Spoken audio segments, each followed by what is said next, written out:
Look, all good things must come to an end, especially when you run a seasonal program. And today, well, sadly, it is that day. But like we learned last week, the Fantasy Points data suite can help with so many more things other than having a great draft. And well, with Scott and Graham not here to play dad, it's about to get nerdy in this draft room.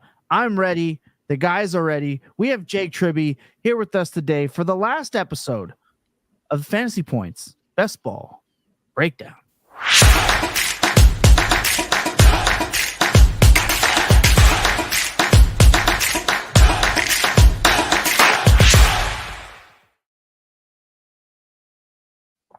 Look, when we had Brett last week, it was super high T. Today it will be lower T, but just as fun. Look, we have the man himself, Jake Tribbey, with us, and of course, Chris joining us as always. I am Tommy T. We were talking leading into this, finally getting started, that there are some kind of interesting changes in roster development, which will definitely shift how people were drafting. And as I was walking along, I noticed that there are some teams that seem to be doing some weird depth chart posturing. We talked about the Ravens. I've noticed some other ones with wide receivers. Since all the news of everyone being cut, signed to practice squads, since really everyone's round 15 to 18 picks have blown up, which is really what it feels like.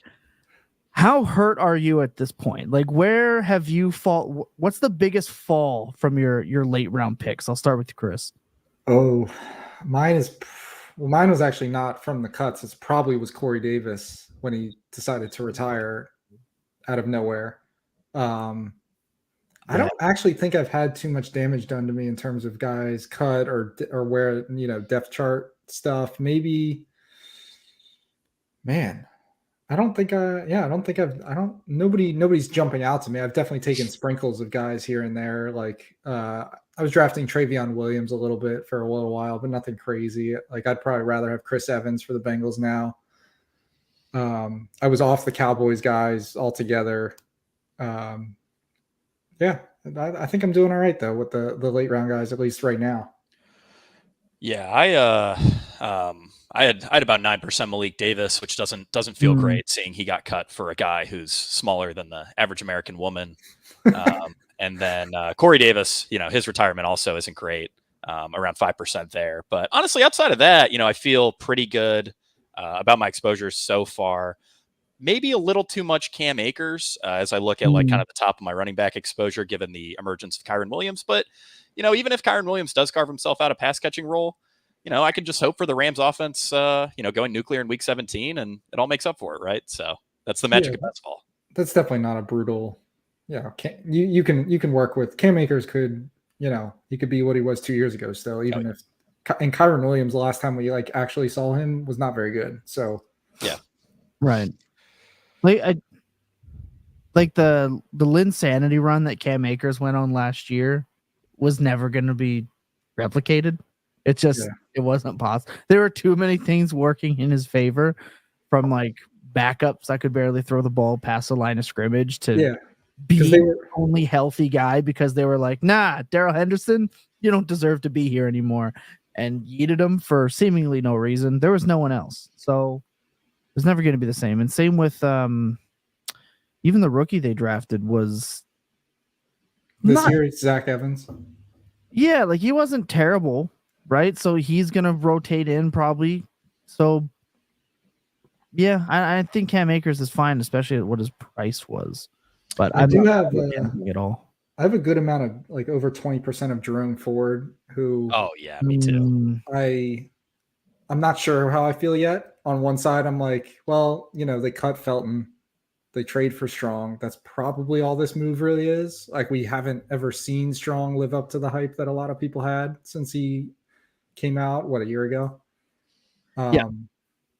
But still not great. But he's back at practice, so that makes me feel a little better. I don't know. I don't know how to feel about that one.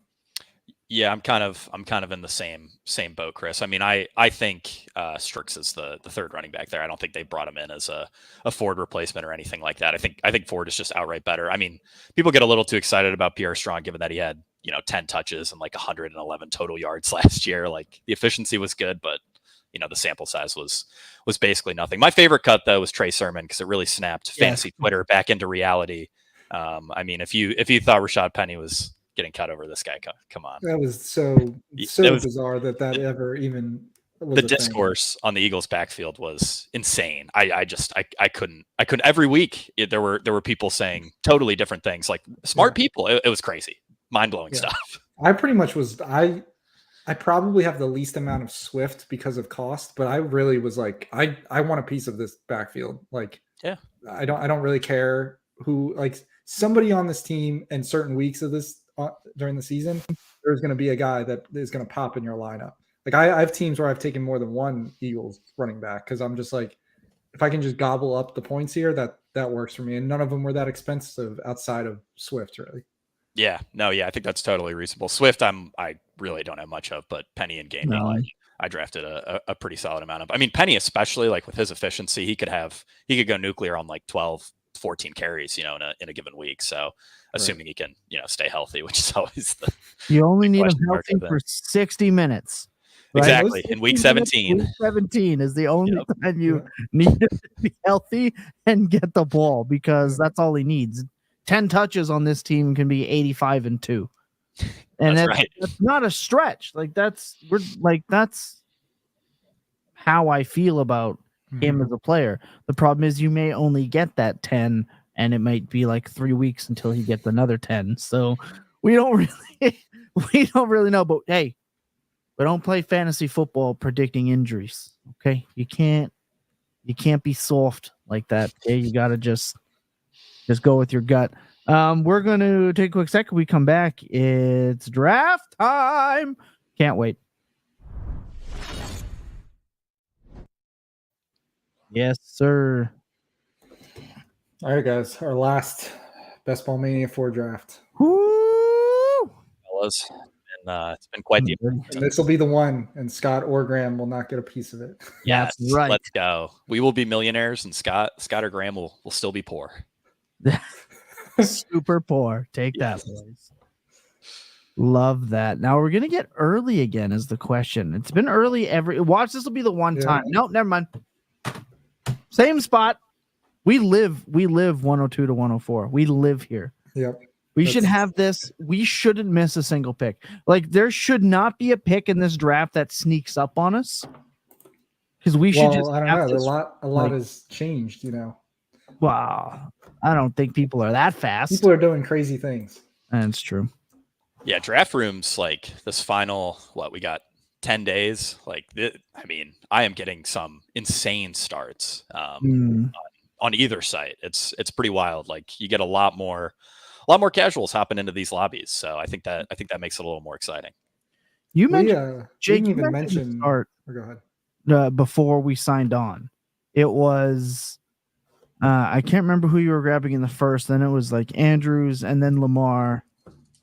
Yeah. I've been pretty, like, I realized probably about 6 weeks ago, I was a little underweight on the Miami Baltimore week 17 stack. And those are two teams that I really like. So I've kind of prioritized, especially from the 1.4, I feel like that's the perfect spot to do it, going Hill and then Andrews and then Lamar. I mean, you can try to wait and just pray that you can get, Andrews and Lamar at the 3-4 turn, but that's borderline impossible with the way their ADP sits. So I feel like that's the start then today. Yeah, I mean, if you guys are up for it, I'd love that. What do you think, Chris? I'm definitely all over that game in general. So you want to go Tyreek here? Let's go. Let's do it, baby. Yeah. Option 2 is we could go with Waddle as our second pick and then just grab one of Andrews or Lamar. I've also done a little bit of that. I'm not sure if you guys have a strong preference. And to try to stack Tua. I've done a good amount of research into the top, stacking a lot of top picks, particularly from the same team. It basically what the data shows that if you're taking more than one guy as part of your stack from the top 48 picks, unless that stack is just is the stack that you needed, like having Chase and Higgins and Burrow last year was just good, but it pretty much has to be that stack. Like there's no, it really lowers your floor without, I don't think it gives you a ton of ceiling. It can work out, but the data basically showed that it didn't really matter. And what the other thing that was interesting about it is that the ADP value you have on that stack really doesn't matter. So like if you think Waddle and Hill are what you need, like Waddle where we took Hill isn't really a reach, but if it was AJ Brown and the Eagles and you needed AJ Brown, Hurts, and Devontae Smith, like just take him there because it's not going to matter if you had ADP value or not. So with these early stacks, is this a stack that I'm really convinced that could be one, which I think Miami's definitely a good argument to be when we saw, just so much condensed target share. Just take him wherever you have to take him. It doesn't matter if you're reaching or not. And then, but if you're a little shaky on it, then you probably should just pass altogether. Yeah. Yeah. I think that makes a ton of sense. We haven't talked about the elephant in the room yet in terms of Jonathan Taylor, and is he just totally off your board in best ball at this point? Is there a spot where he eventually makes sense? You can't convince me he's not going to play 13 games this year. Like you can't convince me he's not going to play. I can't. If this is a guy looking for a contract, you're going to be hurt the whole 1 year and then just sit out a year. I can't do it. I'm drafting him still. Like we'll see where he falls. But where is the question? Oh man. Like where he falls to. Let me pull up the RBs here. Let's see where is he in here now. He's way up there, yo. Did I go past? I would have thought he's RB9. So I'm guessing definitely not before any of those RBs. I'd rather have Stevenson. I take over Najee and Aaron Jones. Yeah, I would. Yeah, I think right around the Breece Hall range makes sense to me. It's tough. Like he could play 2 games, right, and accrue a season and then just call it. It's very confusing. I've been trying to wrap my head around that. So he's in the last year of his deal. Apparently, if he stays on PUP the whole year, then his contract would toll. So he has no incentive to do that. That would be bad for him. Okay. He has to at some point come off PUP and play, but he doesn't have to play. Like you said, he could play like a game or 2 and that'd be enough. Because you still get paid as if you were, I think you still get paid as if you were playing while on PUP. So he's going to accrue 4 games while he's on PUP. Yeah, if he only plays week 5 and week 6, obviously that's, stone cold worst case, but that's just such a killer. Like you really couldn't advocate for taking him anywhere. Right. If that's the outcome, but it's hard to assign like how likely is that? I honestly don't know. Right. This is definitely a new one. I don't think we've ever seen anything like this. Yeah. It was interesting too, to see the other running backs cave for like $40 extra. Well, that we really don't know. Like, we don't really know. Is he asking really for a crazy contract, or are the Colts just like, we aren't paying you at all until the season's over and your contract is up? Having the owner tell you that he basically doesn't care if you live or die can't help. All right. Do we want to do the Waddle Tyreek thing here, or? Andrews is still sitting there. I think we go with the original and go Andrews Lamar. But Waddle past ADP is nice too. I don't hate the value on Waddle. I'm kind of leaning Waddle since he fell to us. And we can see if Lamar pushes to the 4th. That's definitely. I think we still aim for Andrews, and if somehow Lamar pushes to 4, then otherwise we look for Tua after that. Oh man, if we somehow got Andrews and Lamar on this, it would be GG's. Yeah, but $3 million is ours, boys. At the same time, we'd have to net a running back, which I wouldn't mind, like a Justice Hill late. If we're stacking like these, I'm kind of buying into the Justice Hill rebirth. I feel like Justice Hill is special teams only. We've seen this before. They'd rather sign like Are we sure he A made the washed team vet this than week? play Justice Hill, I feel like. He was the second most used running back on the roster last year. Yeah, but that was I'm just It was a I'm pretty just unique saying, year. yeah. Just saying, there's something there. Don't doubt my guy. I think he's better for this system than Gus Edwards is. Gus Edwards has one job, which is running a straight line. I think we something they don't have. We probably really want Tua on this team. Yes. So Lamar is probably not as much of a priority. Yeah. I'm with Chris. I would prefer Andrews over Lamar. Yeah.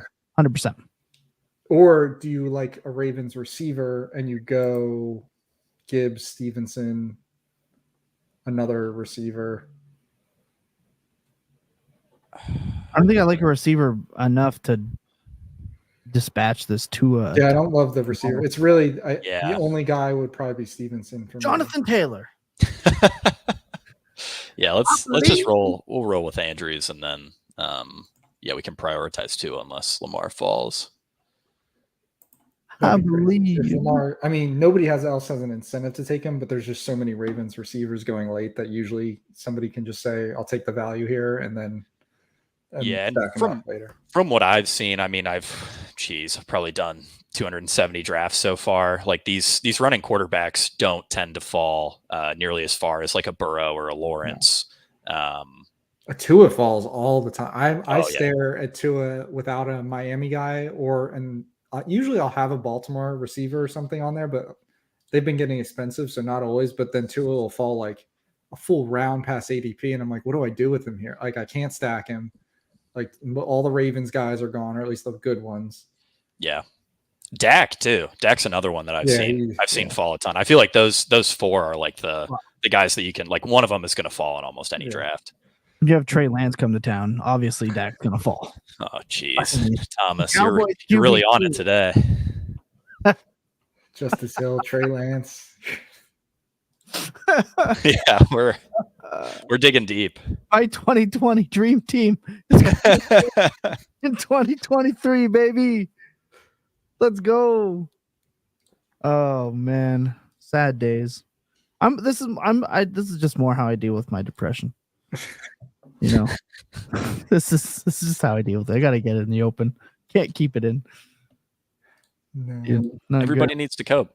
So that's right. This is bad joke.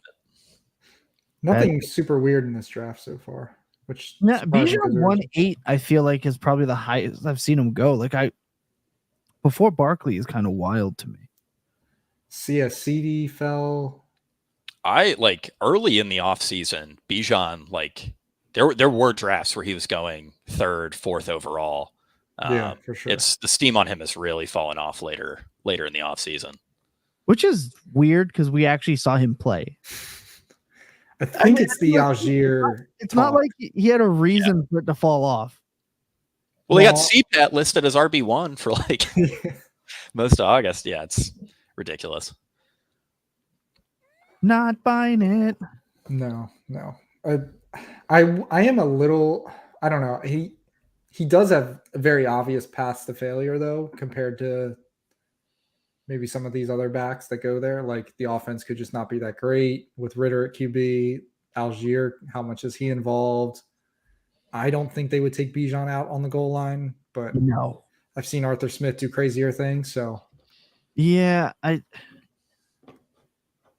know people are saying, well, look what he did with Pitts in London and how he uses them. Yeah, but Bijan Robinson embodies everything Arthur Smith loves in a football player. He's a running back. I can give him the ball 25, 30 times if I want to. Done. He's just like, can we stop drafting these outside guys and draft the guy that I want? Thanks, guys. All right, so this is going to be an ugly spot, in my opinion anyway. I think we have to take one of these running backs.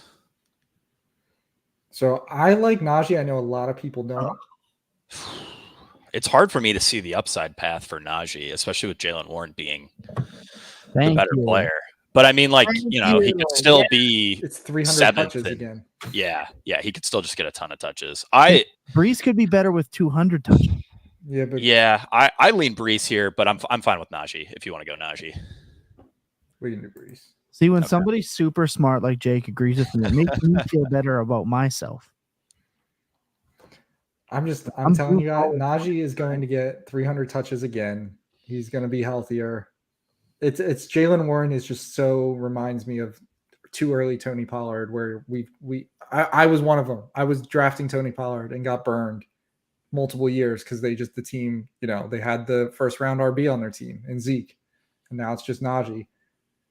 Yeah, but not Najee this year in his his third year is Zeke in his like 7th year already with how he moves. So it's like he moves good.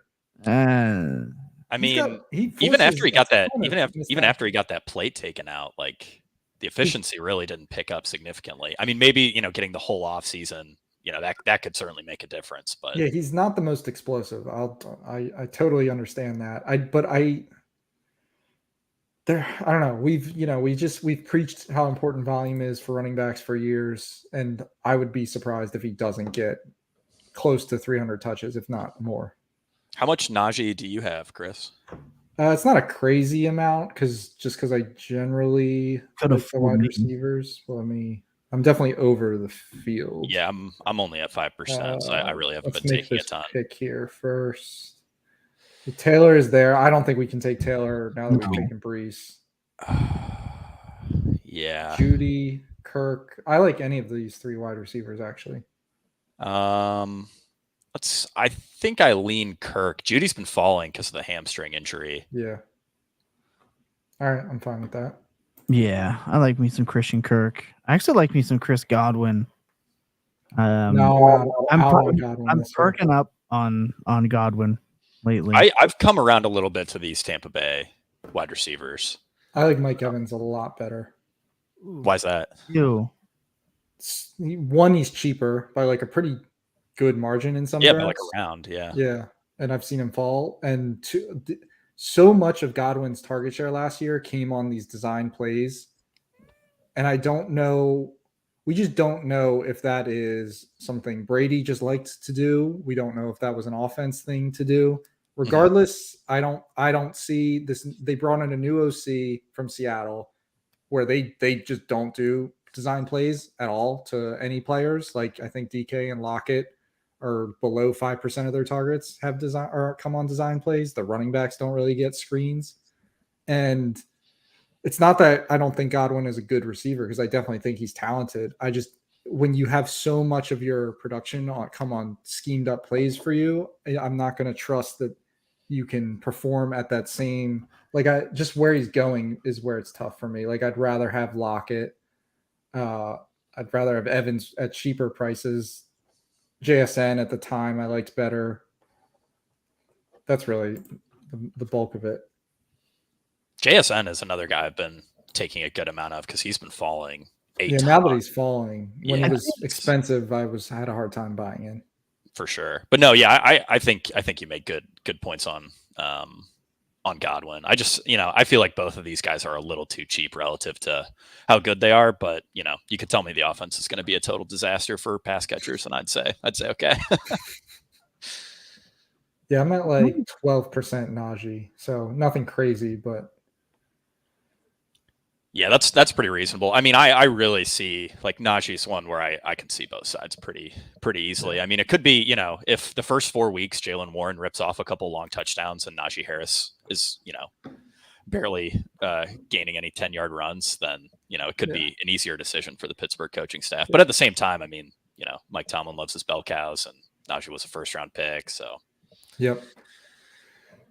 I do have a good amount of Warren too, not anymore because he's like skyrocketed, but back when drafts were much earlier on and he was well into the like 12th, 13th round.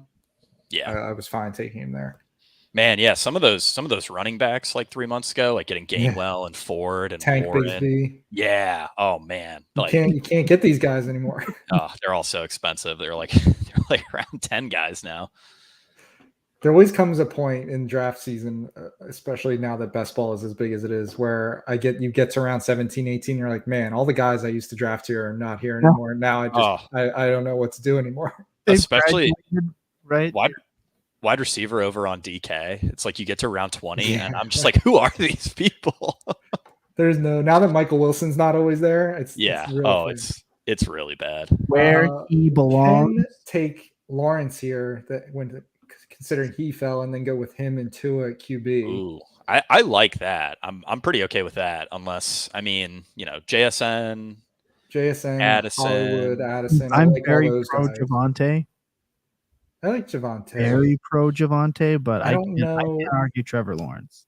My thing with Javante is I'm worried the Broncos might put a little too much on his plate too early. Hey, if they just give him, and I know Edwin had some concerns. I understand this is the dream world, and when I say this, everyone's gonna be like, "Well, duh." But if they're just giving him like inside the 5 and the pass down work, I mean, baby, we're all in. So yeah, I don't also think P Ryan is not good. LED role. They don't need the long down and distance roll out of Javante. No way. Yeah, they can give that to P Ryan. There you go, buddy. That's definitely true. I mean, I don't know. Part of it too is like I have a hard time pulling the trigger on Javante when you can get Rashad White around later. True. Just true. Another great bet on volume. You guys buying into the Sean Tucker hype at all? A little bit. Yeah. I think kind of liked him coming out. Yeah. Then he didn't test well and some other stuff. And I think Keyshawn Vaughn is still really good at his own personal pro day. So let's not forget that. Keyshawn Vaughn is still the RB2 though, right? At least for now. Probably by default, but I don't know how much that means in the grand. Yeah. Yeah. Yeah. I really like Hollywood here. I'm really out on Sanders. Cook's another tough guy for me. I can't decide what I want to think of him. Yeah, I'm good. I'm good with Hollywood. He's probably the best pick. Or we could go Cook. We could go Connor. Kamara. Cook's tough just because Cook is tough. There's so many ways he loses the goal line work, and then what are you doing? You can't. He's not going to pay off that. Well, yeah, and he's not going to catch a ton of passes. I mean, we've known for many years that quarterbacks who run do not check down. They take off. Right.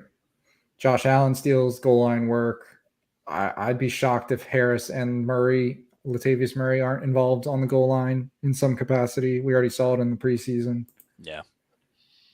He's got to be super efficient on Latavius Murray is inevitable. He was one of the most explosive runners last year per fantasy points data. He could bust off a ton of long TDs, right? Like that's the best case probably, unless, maybe he steals 30% of the or 40% of the goal line work. That might be the other way he gets there, gets close. Yeah. It's just like David Montgomery, like he probably is going to get a ton of goal line work on a team that just had the rushing TD leader on their team. Well, that's okay, but I think so. Amon-Ra St. Brown's not getting tackled at the 1 like 8 times this year. Like there's that too. There's good way Jared Goff cannot be that allergic to throwing touchdowns. It's not possible. There's nothing that says it can't happen again. But no, I am kind of with you. I mean, Jamal Williams last year was probably a bit of an outlier, but David Montgomery is also probably screwed. Yeah, like even if he's not the leading rushing touchdown player, if he is the 5th most, 6th most, rushing touchdown leader, that's like still like Cook is not going to crack the top 10. Like I feel confident saying that he is not going to be in the top 10 of rushing touchdown leaders by the end of the season. Yeah, David Montgomery is 25-1 on DraftKings to lead the league in rushing touchdowns. James Cook 75-1. So yeah, exactly. Bit of a gap there. Hmm. Well, so I do like the Marquise Brown pick there for sure. Yeah, he continues to fall for reasons I just don't understand. I don't see how cutting Colt McCoy. Maybe that's because they found out he had a job with Underdog. I don't know if you guys knew that, but they seem to not like their QBs being involved in other things outside of football. Does he actually? I didn't know that at all. Yeah, he's doing a weekly breakdown pod or show with Josh Norris. Yeah. Which I don't even know how that would work in seasons. I mean, good on Colt McCoy kind of knowing what he is at this point and be like, having another income stream is probably a good idea for me. Oh yeah. Yeah, 'cause the life of a backup NFL quarterback isn't luxurious at all, financially gainful. Yeah, the whole point I was bringing that up anyway was that has to be good for Kyler coming back. Like, they're not going to roll with Josh Dobbs and Clayton Tune for an entire season. I don't buy that. You got to assume. I mean, that's what my thought as well. I mean, what did we say? It was $97.5 million in dead cap. Yeah, like paying for Kyler not to play. Yeah, it's insane. That doesn't. I can't think of another time that's happened. His agent certainly wouldn't like that, I'm sure. No, and owners still like to make money. So how are fans going to go to games? Tyler Perry helps that. Yeah, I don't really think we have much of a choice here. Get this, baby. Can we push him? I don't think so. Only one of the guys has a QB. I wouldn't want to push it. I think the risk for pushing it just isn't there. Yeah, it's brutal if we miss. I'm with you. And for who? Dalvin Cook? Far too often I've seen teams that don't have a receiver or a run back related to the quarterback just take my quarterback, the guy that should be mine. I don't know how this keeps happening. There's a lot of these guys out there. That was another thing for my best ball data bowl entry, I looked at what reaching for the QB means, and I found it was pretty not a big deal for you to reach for your QB because they're so important to, if you have a stack, having the QB is just such a boost to that stack.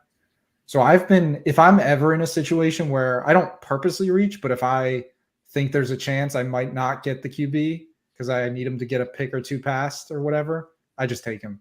Just because if we're right on Waddle and Hill, like Tua getting to it at 93 versus 100 is not going to matter. Yeah. No, I'm with you. I think that's pretty sharp. What did you define as a reach in that, like a full round or? Yeah, I went pretty aggressive. So I did it. I did like a adjusted score so that earlier picks were more valuable than later picks because reaching is pretty different in the first round versus the 15th round.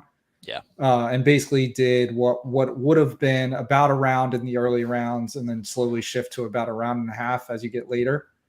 And that was kind of what I defined as a big reach. And it really didn't matter. Granted, I do point out that there wasn't a ton of teams that did that, obviously, but the teams that did were okay. If as long as their stack was good, it didn't matter.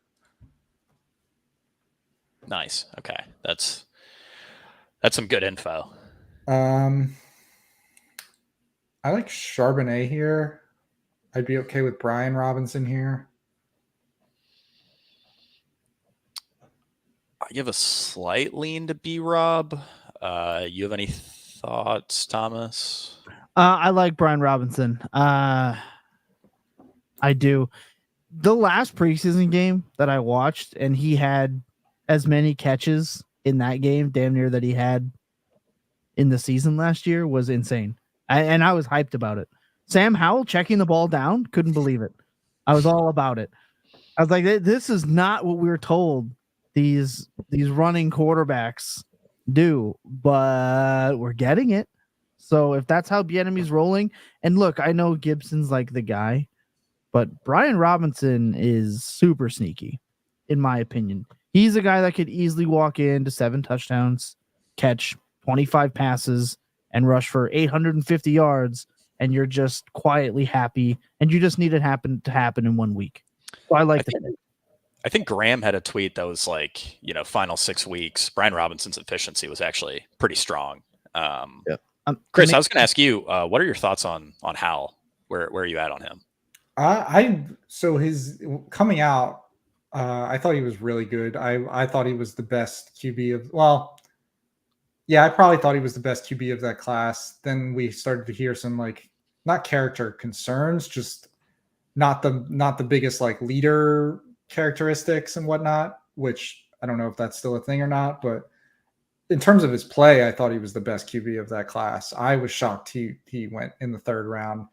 I bet if he comes out that year before and doesn't stay in school for his senior year, which he would probably thought was a good idea at the time back when Trevor Lawrence was coming out and whatnot, he probably would have gone in the late 1st, 2nd round.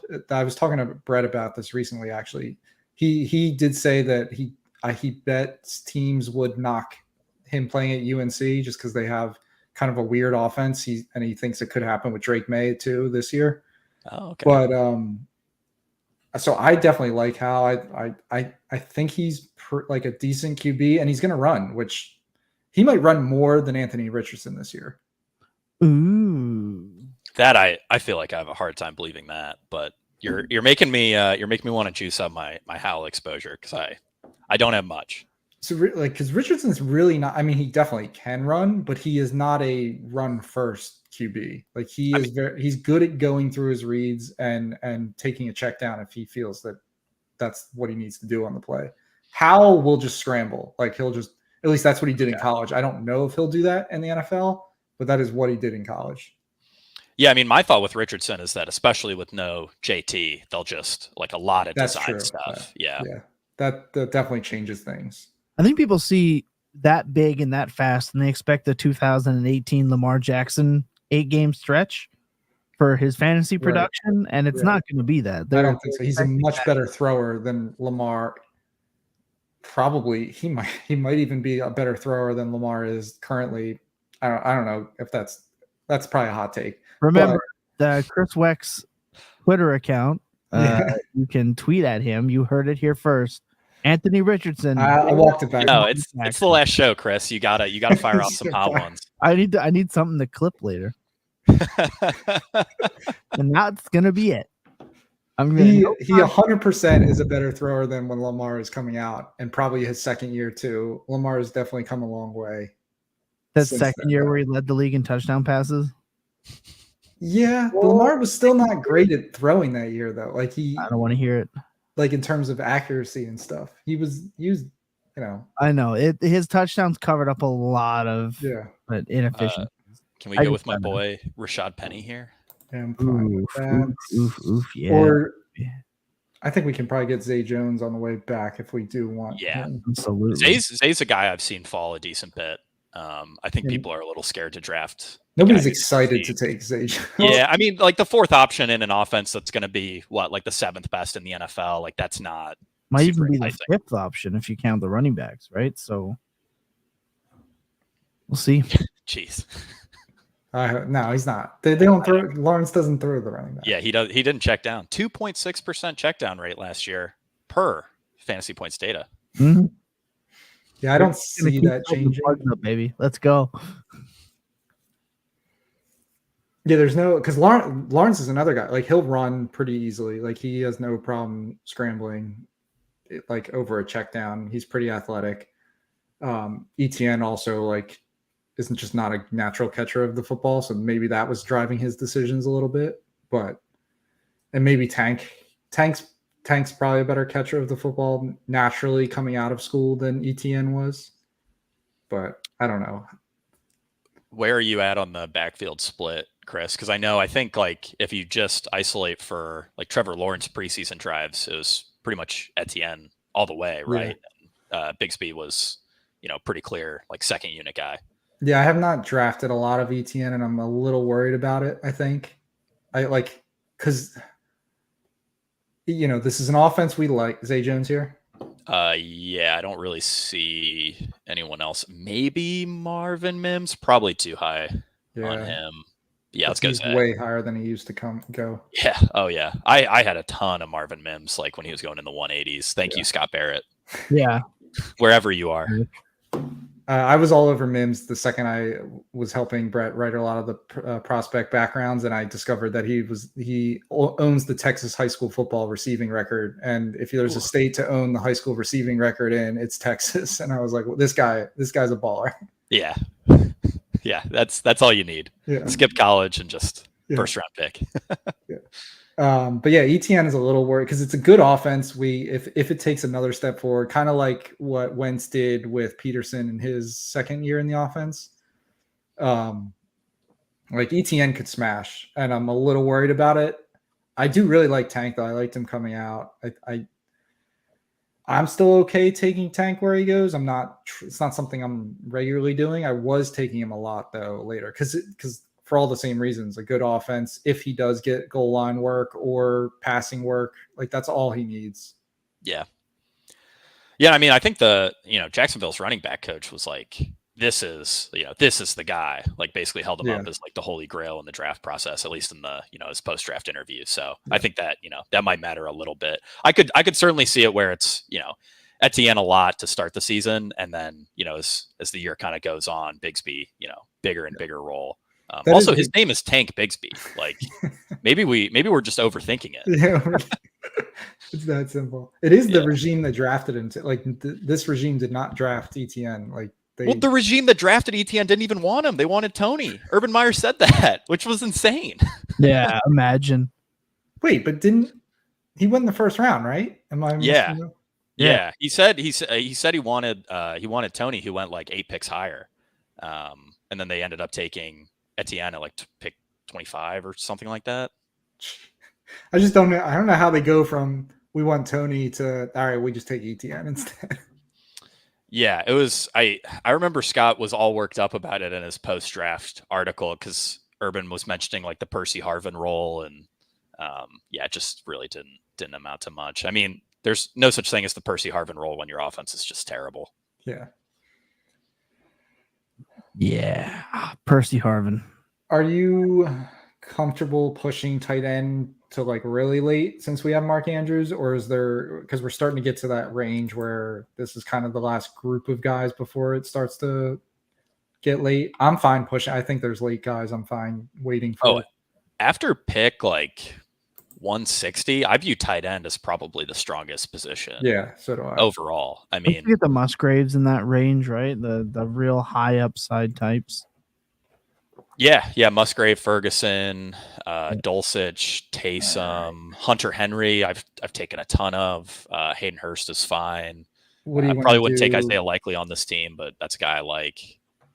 All right, what do you want to do here? Damian Harris, Algier, Zeke, the RBs right now. MVS, Van Jefferson, I Gallup, like Algier.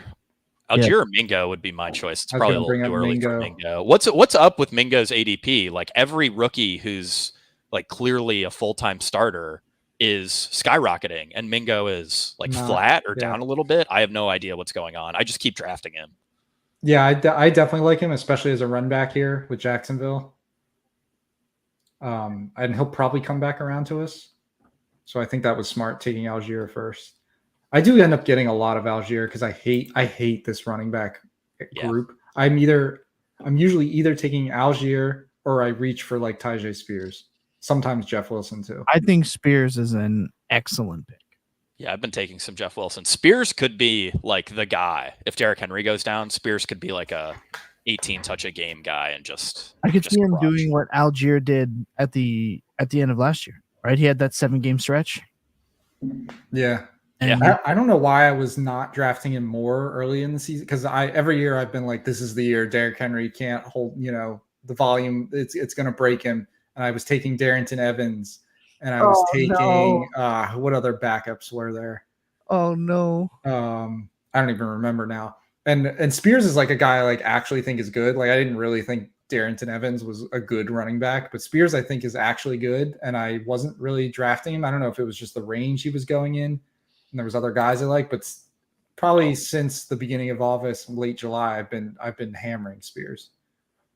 Yeah, I'm a big fan of Spears' talent. I mean, I don't, grind a ton of college film, but my Cincinnati Bearcats had one of their best rush defenses of, the last 20 years last season, and Spears tore us up for like 180 yards in the AAC championship game. So bad that our head coach left for Wisconsin. So, what does that tell you? I love how most of when you reference like a guy in college, it revolves around they played on Cincy and did something, or they played against Cincy and did something. Yeah, as viewers can tell, my my college football viewing is pretty limited to one team. I casually watch all the others, but I typically grind more in the pre-draft process for that sort of thing. I don't watch a ton in season. I spend most Saturdays working on DFS lineups. That's fair. I know who I'm coming to if I need like an insight on a player. Why do you think he has so much Jerome Ford? Yeah, I mean, we got there we go, boys. How about that? Yeah, 100%. I love that. What do you think of Alec Pierce this year?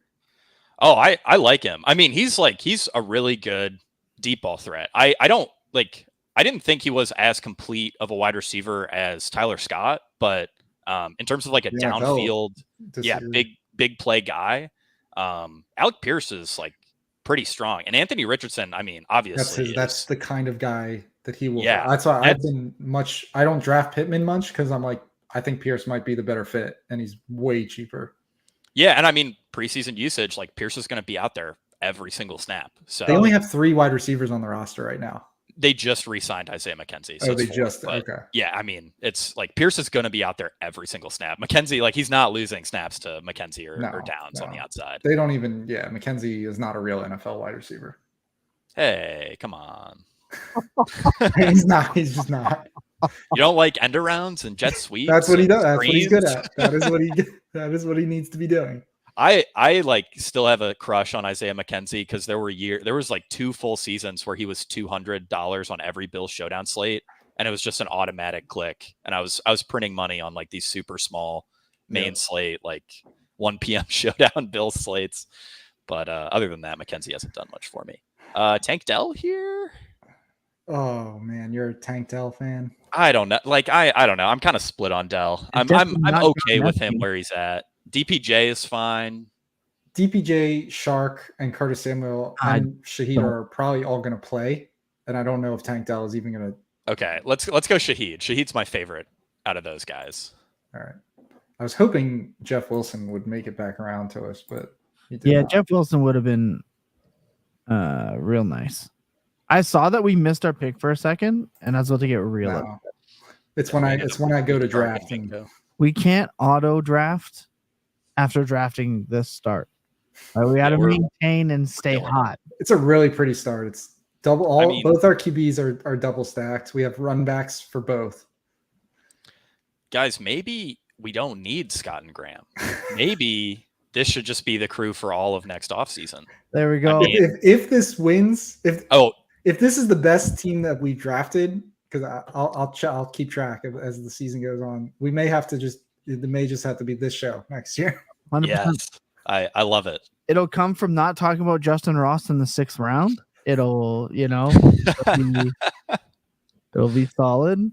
Yeah, spending all of our time talking about players that aren't named Justin Ross is probably better for the people watching. I would assume. True. Yeah, 100%.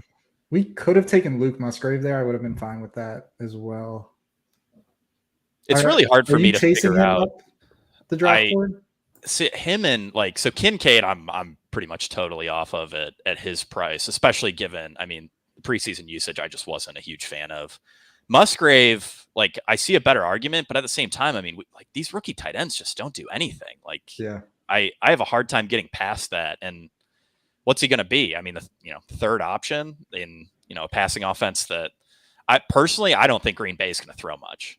I think they're going to rely pretty heavily on their ground game. But maybe Jordan Love is better than I think. What if we take Big here well past ADP? Yeah, we're good on buys, right? Andrews isn't week 7. Okay, yeah, let's go.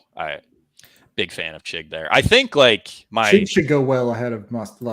Now, I didn't even know Chig was still available when we were this doesn't make sense. Why would Dulcich or Musgrave go before Chig? Chris, where are you at on Dulcich? Because that was a guy that I was taking a ton of before we saw that he was working behind Troutman. He's going to run more routes, but man, it's tough if it's going to be a kind of part-time role. It's really tough. I was definitely never super into him, but I definitely wasn't fading him either. I'm probably in the 6 to 9% range of him if I had to guess. And man, I've really tried to cut it back, knowing that I was probably around the field because I don't think I want to be at or above the field on him. It just does not look great. Sean Payton is just going to do what Sean Payton wants to do, and he's going to play Adam Troutman. And I'm probably fine with him in this. Like I said, he should not go before Chig. If Chig and probably if Musgrave are off the board and we're in the Irv Smith, Dulcich, let's see what other guys are there. Taysom.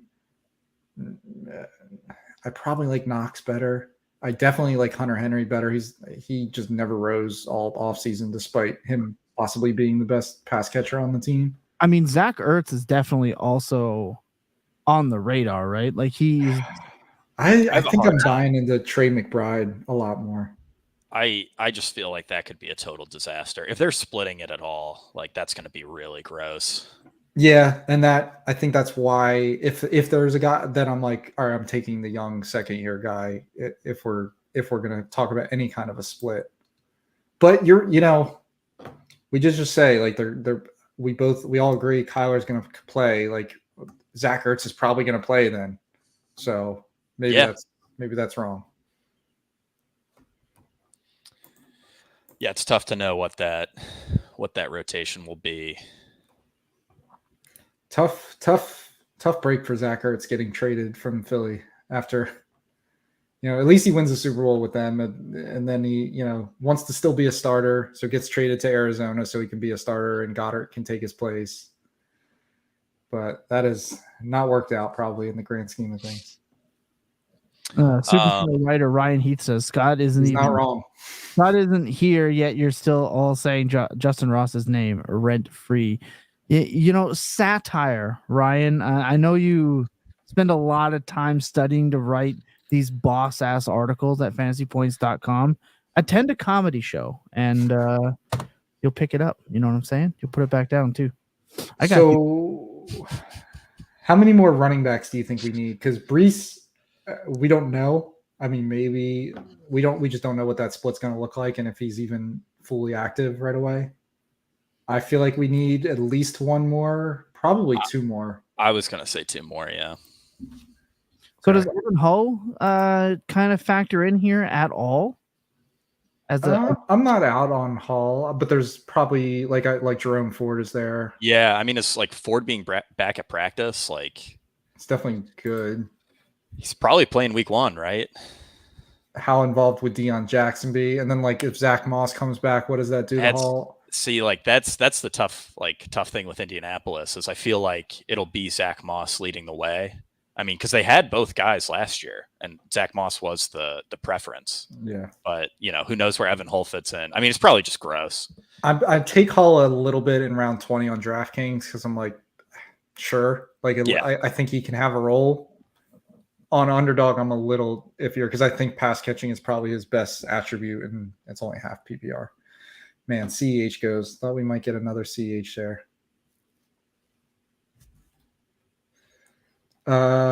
And then wide receiver. So if we go running back, that would then leave us with one more wide receiver as well.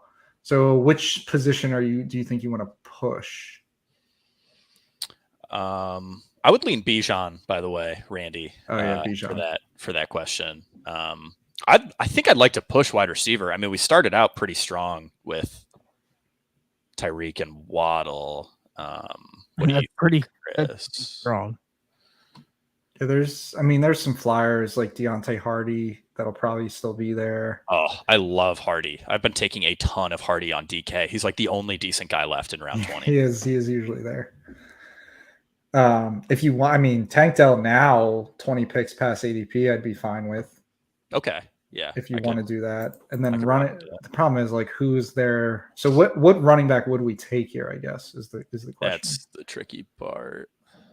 It is not great. Like Chris Evans might come back to us. I'd be fine with that. Latavius, I like taking. I like Latavius too. So which one? Oh, Tank went, of course, too. Latavius or Evans, I think is the pick here. All right, Evans works. There we go. Randy also wants to know for fading Cooper Kupp. I'm definitely not. No, I've started taking him over Tyreek if I'm at the 103 now. Let me tell you. I prefer Tyreek over him, but Scott said time and time again that, if you assume all the QBs stay healthy, all those top 4 receivers are pretty much the same guy. And, I have a hard time disagreeing. Yeah, I would agree with that as well. Definitely not fading though. Cooper Kupp was like over the hill and washed because of last year. And I was like, pretty sure he had some of his second highest numbers of his career before he got hurt. Like I'm pretty sure he was the wide receiver 1 before he went down. And his injury wasn't like a torn ACL. He didn't pop his Achilles. He was like, oh, I kind of hurt my ankle, and John Wolford's the quarterback. I'm out. His injury was John Wolforditis is what it was. I'm never doing that again. And they might like constantly be playing from behind. Their defense is going to be atrocious this year. The Cardinals, other than the Cardinals, there's not a team that jumps out to me that might have a worse defense this year. Like it's not going to be pretty for the Rams. If you look at the Rams roster, it is literally Stafford, Kupp, and Donald. That's it. That's their roster now with no draft picks. Yeah. It's amazing what that Super Bowl run cost them. And it was a fluke win anyway. Oh man, I was at the Bengals outdoor watch party, and that was depressing. I did have like 75-1 that I got in the wild card round of the playoffs for Kupp to be Super Bowl MVP. So that softened the blow for me, but all my friends were really sad. Yeah, it was, man, tough way to lose. We've had a lot of Super Bowls end on penalties recently, actually, because the Eagles this year. The Rams one didn't really end on a penalty though, right? It was Chase burned the DB, but Burrow couldn't not get sacked because their offensive line was Swiss cheese, and they got blown up. Like he had him. Wasn't there 25 yards? There was a pass interference call right at the very end. Was there not that gave the Rams a fresh set of downs to then score the go-ahead touchdown? Oh, I mean, possibly for that. I just mean the last play of the game. Yeah, the last play. Chase burning that DB so bad he probably had nightmares at that moment until he looked back and saw Burrow sacked, and then he could breathe a sigh of relief because he know his face was going to be the poster boy for how not to play corner at the end of a game. Yeah, and then the Bengals said, we're not doing this again, and went out and bought a bunch of offense. Let's play press coverage, right, on Jamar Chase when they have to throw like a Hail Mary ball to win the game. That's a great idea. With their offensive line at the time, I guess it worked. Dummy. Are we locked into taking a wide receiver here? We don't have to but it's like running back's just really tough. Probably a little more juice in some of these late round wide receivers. Latavius is there. Okay. He's a guy that I like quite a bit. Yeah, he's usually the last running back for me. I don't think has Scott convinced you on Rico Dowdle at all? No, I'm just not Malik Davis 2.0. Cowboys. Jacob Sanderson has been all about him. And when Jacob says he's all in on somebody, I tend to listen. So I'm kind of in on him. Actually. So the problem is we can't. What do you want to do here, Hardy or Murray? I prefer Hardy. Let's see. So Brees, I don't know. Robbins, Penny, Algier, Ford, Evans, a running back, Hill, Waddle, Kirk, Hollywood. Zay. I have a lot more confidence in our wide receivers than our running backs. So yeah. Go little 2-7-7-2 build. Fine with that. I like that. Yeah. So it's just everyone is rightfully, I think, very into Tony Pollard this year. So then what are you hoping to get out of this RB2? Goal line work? That would be terrible for Pollard. I mean, probably work, that would be terrible for Pollard too. I think this is one of those things where you can't expect Pollard to get 90% of the touches. Sure. So you're just looking for production in a good offense and the opportunity to do so. If Zeke being awful was still bountiful at times, then I think there's no reason why whoever the Dallas RB2 is can't as well. I mean, I view it as it's probably a good amount of between the 20s carries. But if Pollard goes down, I mean, there's a real path there, right? Unless your assumption is just that they auto sign a veteran. Or it's just a huge timeshare or something. Yeah. That's kind of what I'm thinking. Murray, for example, if I'm taking a late running back, I kind of want how does this guy pay off for me without, needing something crazy? Murray could very well just get goal line work. Nothing has to change. It does. Yeah.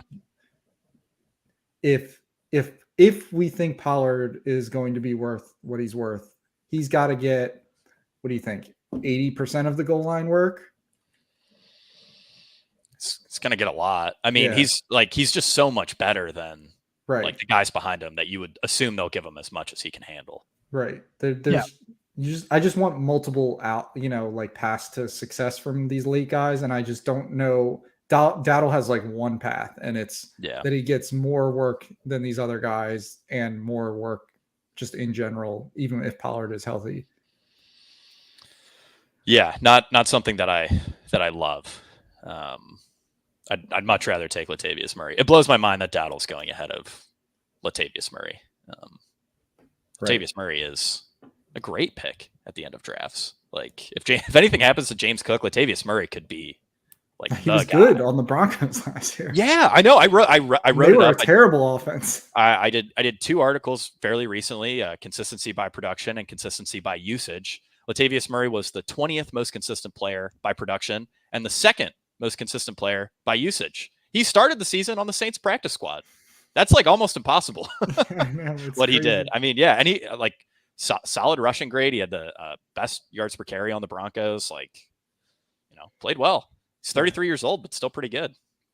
Yeah, I forget what the exact numbers were, but I was looking in the fantasy points data suite for like ideal running conditions. So not a stacked box, not a short distance where they're just trying to get a first down or a touchdown. And Murray was like in the top 10 with like a lot of other good running backs last year. And I'm just like, he's not going to take over the backfield, but like he still has some juice to him.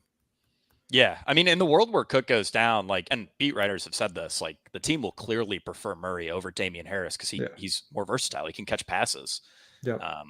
And yeah, maybe they'll occasionally sub Damian Harrison at the goal line, but Murray's a pretty big guy. Like, they'll get carries too. So.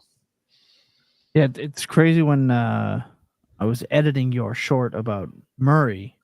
I had to sit there and I was like, I got to find some footage for the video, and I was like, when the hell did he play on the Vikings? The dude has been playing running back well for so long. You forget that he's just been on the Raiders. Was really good. The Raiders, Vikings, I didn't even know he was. I forgot. Yeah, he was on the Raiders. I think this is the Terrell Pryor years, if I'm not mistaken. Like, or no, not that late.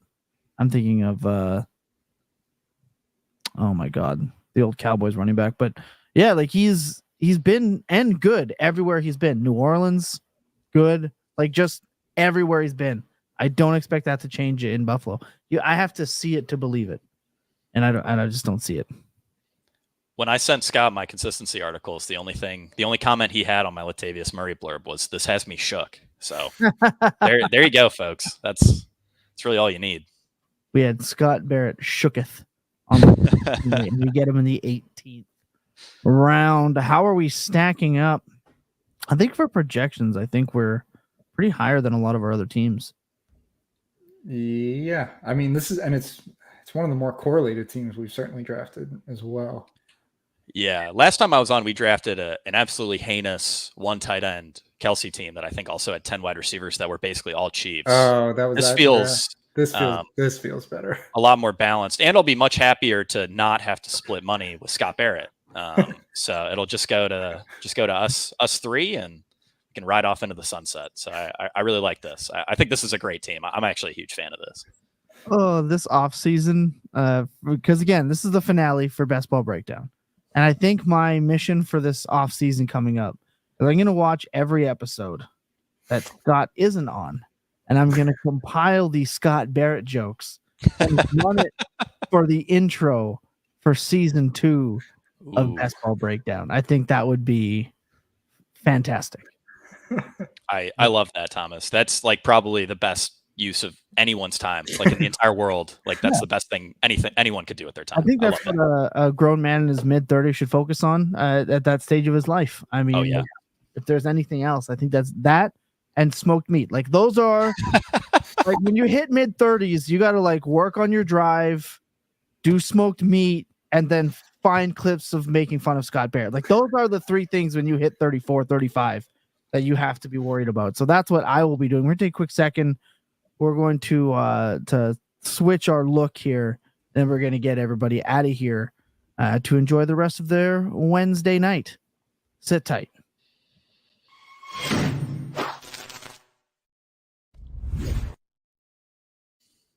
Ah, yes. And now the end is here. And I feel good about this. I mean, it's hard to not do a full best ball draft and be like, I feel terrible about this. Like, this is a dog shit team. It's hard to do that because you're really feeling every pick in the moment. As Jake just mentioned, there have been teams where buyer's remorse settles in a little bit later, right? It's like, you go to buy a new vehicle and you're like, I should have got the V8, and you settled for the V6. We didn't settle for the V6 this week. All right. We went all hands on go and punched the V8. And that's what we love to hear. Look, week 1, it's coming around. So Jake, you were talking about how you hammer the DFS streets. What do the fantasypoints.com and the Fantasy Points Discord members, because there's way more content coming to the Discord this season than there has been in years past. Because again, I have too much time on my hands. So Jake, what do people have to look forward to when it comes to their DFS content? Yeah, so I'll be doing a show with Graham and Britt Devine over at Roto Grinders. That'll be Tuesday nights. We'll also have DFS Study Hall, which I know is an article that a ton of people really liked. That'll be out Wednesdays. And then I'll have DFS Values out later in the week. Also, DFS Early Look. I already published, the week 1 early look like a month ago. But in a normal week, that'll be out Tuesday morning.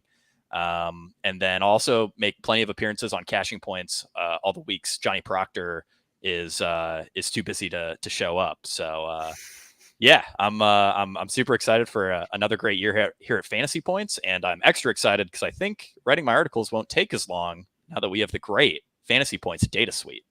I love the plugs. It just trained professional right here.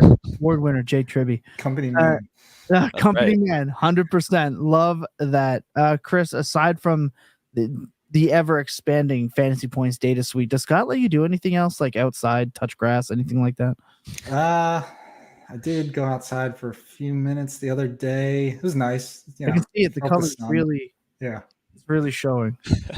But yeah, mostly just data suite. I'll be doing all the charting and all the watching of the games to power the stuff that Jake and the other content guys will go and take and do stuff. I will be doing a weekly article on Tuesdays, I believe, where I'm just picking out around 5 stats that I think are pretty relevant from stuff I watched and that the data backs up, that I think are pretty relevant for fantasy moving forward. So I'll be doing that. But I just want to thank everyone for tuning in with us every single week here. It's been a blast doing all these teams. We've had tons of great guests. Thank Thomas for doing all the production work and everything. Would not be possible without him. But yeah, hopefully we've got them, the $3 million team on one of these, and and then we'll be the first people to draft the winning Best Ball Mania team in history. So, right. And let's just say, if we win it, boy, am I going to become obnoxious. Oh yeah, the show's going to be unbearable next year. Especially if Justin Ross is the reason, then we are in real trouble. If it's the Scott team that wins, I don't want to be a guest. Just don't even invite me on. I'm just quitting. Like that. I got my payout. I've been here for almost every one of them. I'll get my payout, and I'm just saluting. I won't want to be around the man. It will be brutal. But like I mentioned, there is more content coming to the Fantasy Points Discord. It's already more active in those channels than it has ever been, and I am sure the game day activity is going to be picking up. The series of shows that will be running through the Fantasy Points YouTube channel, which if you have watched and are subscribed and are listening, we appreciate you. But it's going to be absolutely insane. And John Hansen's doing his Sunday morning show exclusively for Discord members through the Discord, where you can ask live questions to the guru himself. So that's got to be worth it in and of itself. It doesn't take much to get in there, but you should be. Just like the data suite is essentially free at this point, which I don't know what these guys were thinking, but hey, they didn't consult me on that decision. But look, that's going to do it. Grand finale. Much appreciated. Jake coming in the clutch. Chris, as always. And for myself, happy best ball season. Good night, everybody.